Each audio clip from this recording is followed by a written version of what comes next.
Assalamualaikum warahmatullahi wabarakatuh. Kami dari kelompok 3 Arti Kedot. Sebelumnya izinkan kami memperkenalkan diri terlebih dahulu. Saya Alivia Zahra Duyanti, absen 6 selaku ketua kelompok. Saya Yunung Ganis, absen 9. Saya Vina Alfiana, absen 14. Saya Najwa Sabila, absen 26. Saya Zakira Talita Zara, absen 12.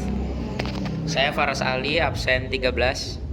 Saya Dia Salih Wijaya, absen 3. Saya Dia Mafaza, absen 11. Saya Muhammad Talfaza, absen 22. Saya Kafidah Farismi, absen 18. Saya Ramadan Satrio, absen 29.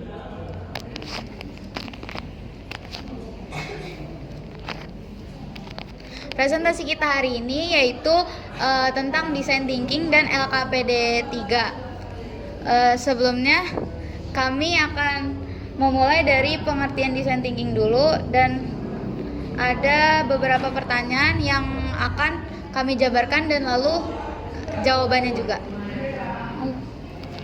Pertanyaan yang pertama adalah apa yang dimaksud dengan design thinking? 2. Apa manfaat dari design thinking? 3. Sebutkan elemen apa saja yang terdapat dalam design thinking. 4. Sebutkan tahapan pembuatan design thinking. Design thinking adalah sebuah pendekatan sistematis yang berfokus pada pemecahan masalah dan inovasi dengan penekanan pada kepentingan pengguna.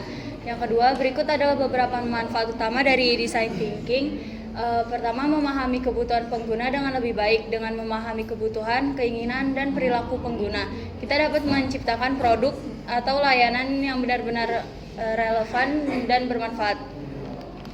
Dan selanjutnya ada meningkatkan inovasi dengan meningkatnya yang berpusat pada manusia.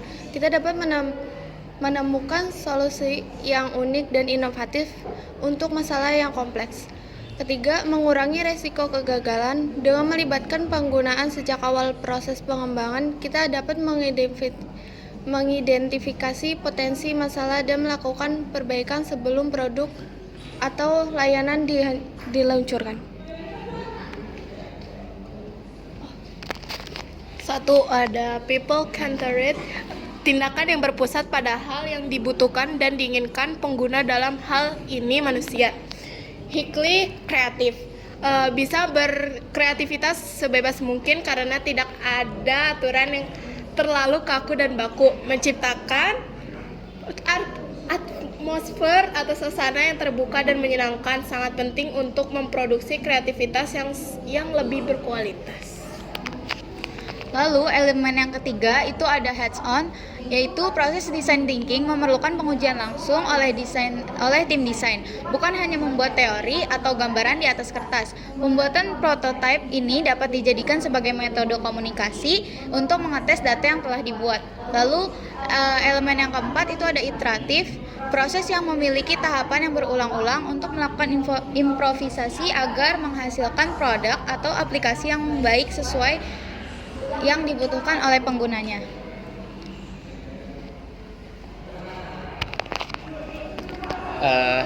Berikut adalah tahapan-tahapannya. Yang pertama ada empathize. Empathize adalah memahami dan merasakan pengalaman serta kebutuhan pengguna dengan cara melakukan wawancara, observasi, atau interaksi langsung. Yang kedua ada define, yaitu menyusun dan merumuskan masalah utama yang perlu dipecahkan berdasarkan wawasan yang didapat dari tahap empati. Yang ketiga ada ideate atau ideasi, yaitu menghasilkan berbagai ide atau solusi kreatif untuk mengatasi masalah yang telah didefinisikan.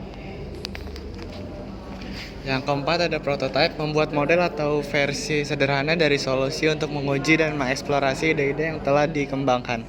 Dan yang kelima dan yang terakhir ada tes, untuk menguji prototipe dengan menggunakan pengguna untuk mendapatkan umpan balik dan wawasan lebih lanjut. Jadi kesimpulannya, design thinking adalah proses berulang yang melibatkan pemahaman mendalam tentang kebutuhan pengguna kolaborasi tim, dan menciptakan solusi inovatif. Sehingga dalam prosesnya, design thinking mendorong pemikiran kreatif dan empati terhadap pengguna. Oke, selanjutnya design thinking. Yang pertama itu empathize. Kami menyadari bahwa remaja saat ini sangat membutuhkan website untuk membantu kegiatan belajar dalam mencari materi yang dibutuhkan. Sehingga kita merencanakan untuk membuat website ini. Yang kedua itu ada define. Kita membuat website pembelajaran ini karena untuk mempermudah siswa mencari satu kumpulan pembelajaran kelas 10 dalam satu website yang ada. Di design thinking itu ada nomor 3 yaitu ideat. Untuk membuat website ini, kami menggunakan Google Site dan mencari kumpulan materi dan internet, dan dari diskusi kelompok lalu kami kumpulkan dalam website yang kami buat. Yang keempat itu ada prototype. Nah, ini adalah gambaran yang website akan kita bikin. Ini sebenarnya produk yang sudah kami buat tapi hasilnya masih belum selesai. Cuman ini baru gambaran awal. Itu seperti ada e-book, PPT, galeri, dan artikel yang memuat kumpulan pembelajaran kelas 10. Di masing-masing folder itu ada masing-masing pembelajaran seperti IPA, PPKN, IPS, dan agama. Dan presentasi kami hari ini, kurang lebihnya mohon maaf. Wassalamualaikum warahmatullahi wabarakatuh.